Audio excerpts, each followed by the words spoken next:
Do you have a friend like this? You meet them for coffee. You've had a terrible week. Your boss yelled at you, your car broke down, and you just feel drained. You sit down, eager to vent, eager for just a moment of connection. You take a breath and say, "Man, I've had such a rough few days." And before you can finish your sentence, they jump in. "Oh, tell me about it. My week was insane. I had 3 meetings back to back, and then my landlord called." And just like that, the spotlight shifts. In the blink of an eye, your pain is gone, replaced by theirs. You sit there, nodding, smiling, throwing in the occasional wow or really, but inside you feel something else. You feel invisible. You feel used. You feel like a prop in their one-person show. You leave that interaction not feeling supported, but feeling exhausted, drained, empty.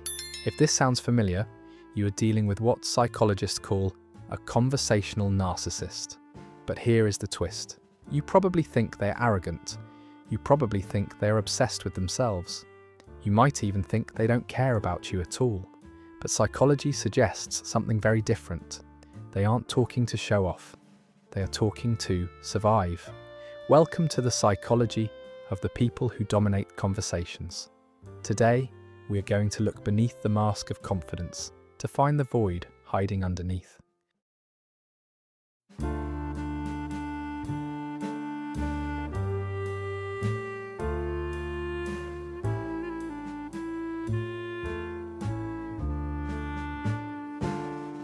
There's a strange kind of relief that comes when an experience finally has a name. Because until then, you assume the problem is you. You tell yourself you're too sensitive, too needy, too dramatic for wanting a conversation that actually feels mutual. You wonder why you leave certain interactions feeling smaller than when you arrived, why sharing something personal somehow makes you feel more alone. Psychology has a word for this pattern: conversational narcissism. And before we go any further, let's be clear about what this is not. This is not a clinical diagnosis. This is not the same as narcissistic personality disorder. And it doesn't mean the person in front of you is a villain. Conversational narcissism describes a behavioural pattern, not a fixed identity. It's what happens when conversations stop being shared spaces and start becoming one-sided stages. When one person consistently redirects attention back to themselves, often without even realizing they're doing it. And here's why naming it matters. When an experience has no name, it becomes internalized as shame. You don't think, something unhealthy just happened. You think, something is wrong with me for feeling this way. But the moment you can name the pattern, the confusion lifts. You weren't boring. You weren't asking for too much.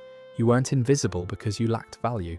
You were responding to a dynamic where emotional space wasn't being shared, it was being occupied.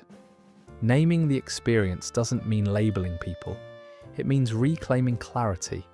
It allows you to step out of self-blame and into understanding.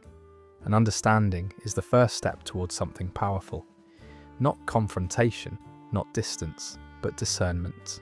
Because once you can see the pattern, you can decide, consciously, how close you want to stand to it. When people dominate conversations, our first instinct is to judge. We assume they're arrogant, self-absorbed, in love with the sound of their own voice. It feels natural to label their behavior as selfish, especially after walking away feeling unseen. But psychology asks us to pause before we judge, because what looks like confidence on the surface is often something else, entirely underneath. Many people who constantly redirect conversations toward themselves aren't trying to impress you. They're trying to stay afloat. Their talking isn't a performance meant to elevate them above others. It's a coping mechanism designed to keep something far more uncomfortable at bay: silence. For someone with a stable sense of self, silence is neutral. It's a pause, a breath, space for another person to exist. But for someone whose self-worth is fragile, silence feels dangerous. When attention shifts away from them, a quiet fear emerges. The fear of becoming irrelevant, unseen, or forgotten. In that moment, speaking becomes a way to re-anchor themselves in reality. I speak, therefore I exist. This is the psychological twist most people miss. They aren't talking because they believe they're more important than you. They're talking because they're afraid of what happens when they stop. That's why they interrupt. Why they rush to relate every story back to their own experience. Why they struggle to sit in the background of a conversation without feeling uneasy or restless. What appears to be confidence is often a form of self-preservation. And while that doesn't excuse the impact of their behavior, it does explain the motivation behind it. Because beneath the volume, beneath the urgency to be heard, there is usually someone gripping tightly to attention. Not out of ego, but out of fear of disappearing. On the surface, people who dominate conversations often look unshakable. They're expressive, charismatic, quick with stories and opinions. They seem comfortable taking up space, holding attention, steering the emotional direction of the room. To an outsider, it can look like confidence, real confidence. But in psychology, what we see on the surface is often a compensation mechanism, a behavior designed to cover up the exact opposite feeling underneath. The core truth is this: people who need to dominate conversations usually don't possess a strong sense of self-worth. Their self-esteem is often fragile, unstable, and highly dependent on external feedback. Imagine a bucket with a hole in the bottom. No matter how much water you pour in, it never fills up. For them, attention is the water. Reactions, engagement, eye contact, laughter. These things temporarily soothe the emptiness. But the relief never lasts. When they're talking, when they control the narrative, they feel grounded, real, secure. Attention acts like proof of existence. As long as they're being heard, they feel okay. But the moment the conversation shifts away from them, something changes. Silence doesn't feel like rest, it feels like exposure. Without the spotlight, uncomfortable emotions begin to surface. Anxiety, insignificance, the fear of fading into the background. Sitting quietly while someone else speaks can trigger a subtle panic. The sense that if they're not actively maintaining attention, they might lose their place entirely.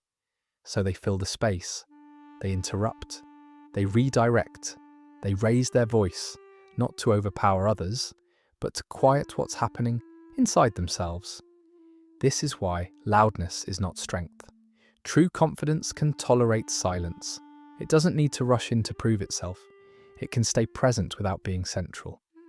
But when self-worth is fragile, volume becomes a shield. Talking becomes a way to outrun discomfort.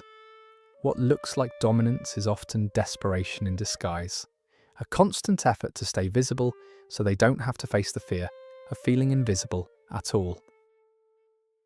To understand why conversations with these people feel so unsatisfying, we need to look at the mechanism underneath the behavior. Sociologist Charles Derber described two primary ways people respond to others in conversation: the support response and the shift response. This distinction explains almost everything about why some interactions feel connecting, and others leave you drained. A support response keeps the emotional focus on the speaker. If you say, "I've been thinking about changing careers," a support response sounds like, "Oh really? What's been making you feel that way?" Notice what happens. The attention stays with you. The conversation moves deeper. There's space for your experience to unfold.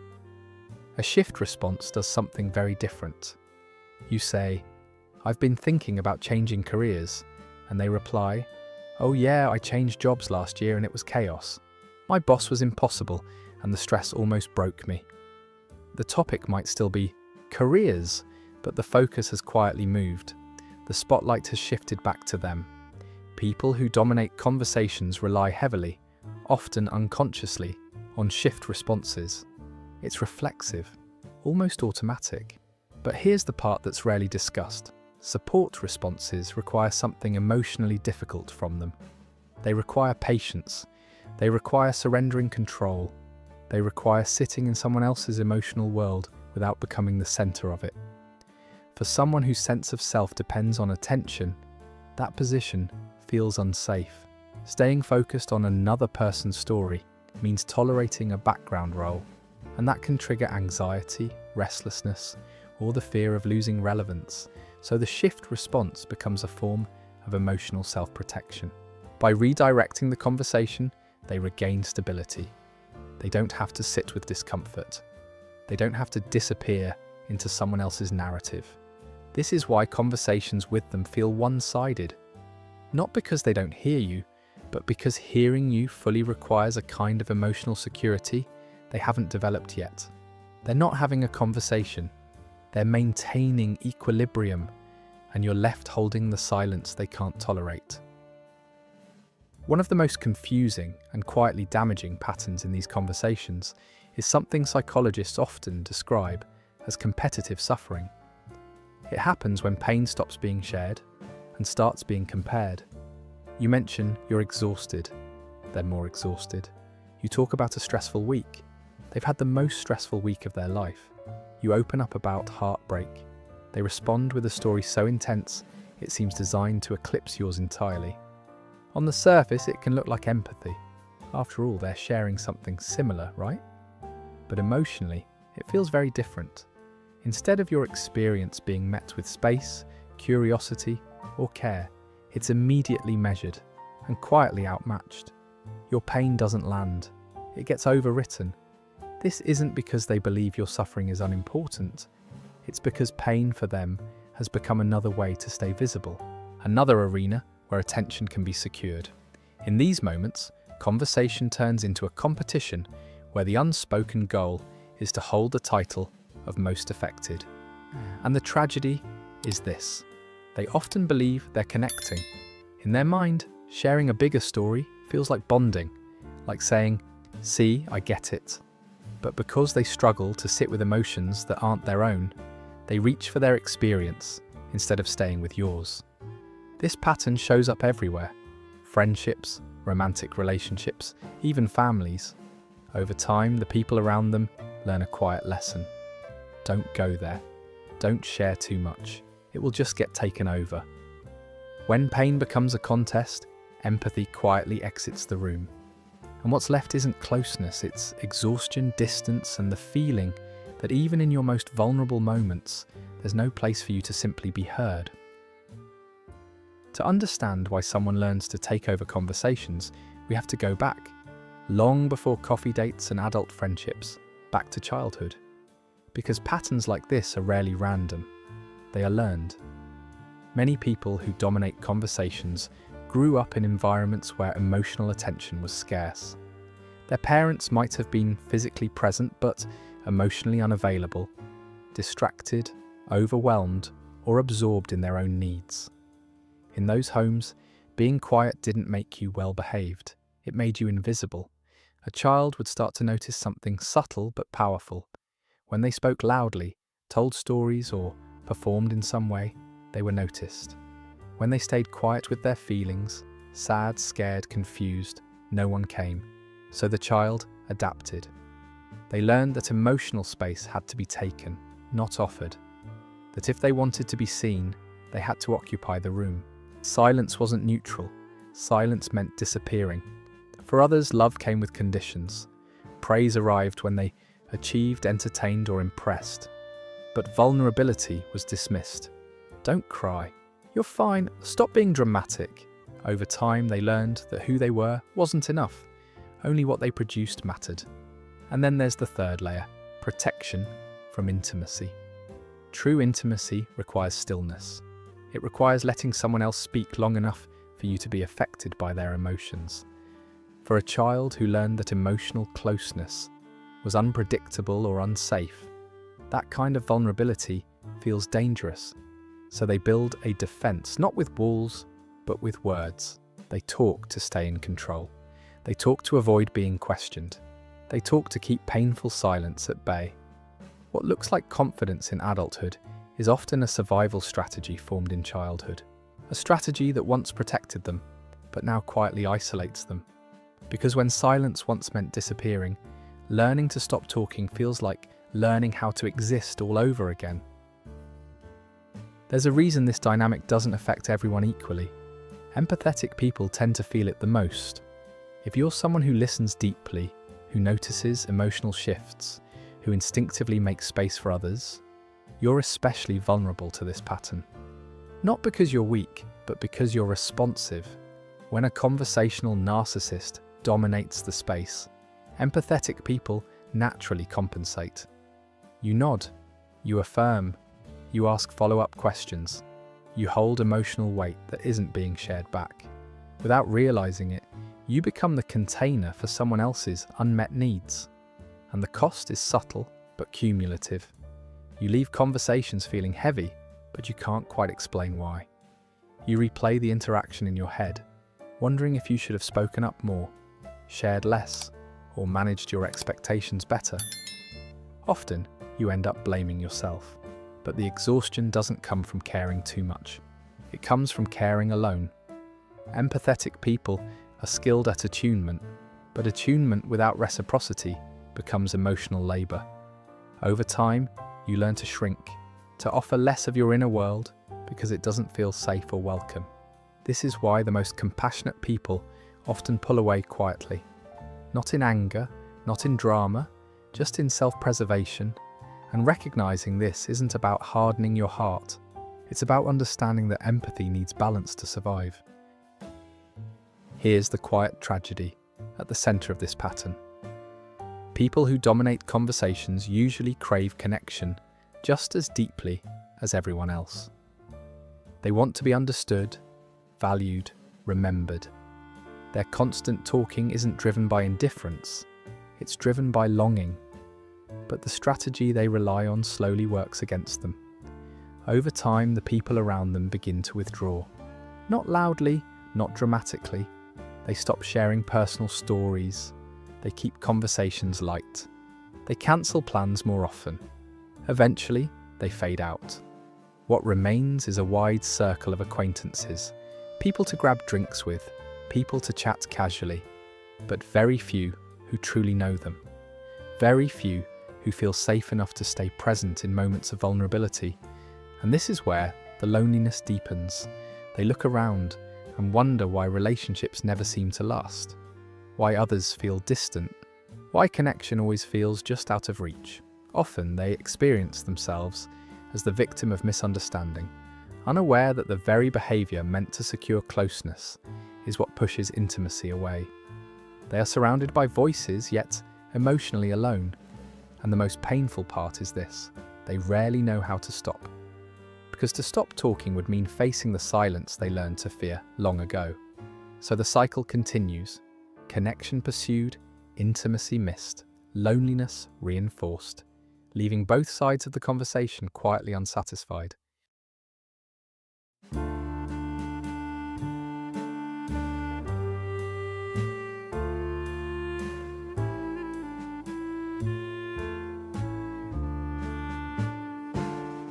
So what do we do with all of this? Whether you're the one who keeps leaving conversations feeling drained, or the one who quietly recognized yourself in these patterns, the answer isn't blame, it's awareness. If you're the listener, understand this. Their need to dominate the conversation is not a reflection of your value. It's a reflection of their hunger. You are not boring.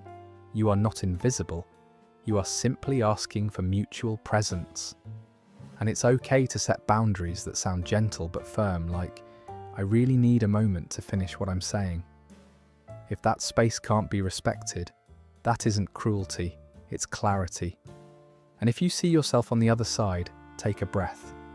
Awareness is not an accusation, it's an invitation. The next time you're in a conversation, try a small experiment. Ask a question, and then resist the urge to follow it with your own story. Sit in the silence. Feel the discomfort without rushing to escape it. You might realize something important. You don't disappear when you stop performing. You don't lose value when you stop competing for attention. True connection doesn't come from being the most interesting person in the room. It comes from being interested enough to stay present. If this video helped you feel seen, you're not alone here. This channel explores the quiet, psychological patterns that shape our relationships and how to heal them. If you want to continue these conversations, subscribe to the channel. And if this topic resonated with you, Share your experience in the comments. Your story might help someone else feel a little less invisible today. Thank you for watching.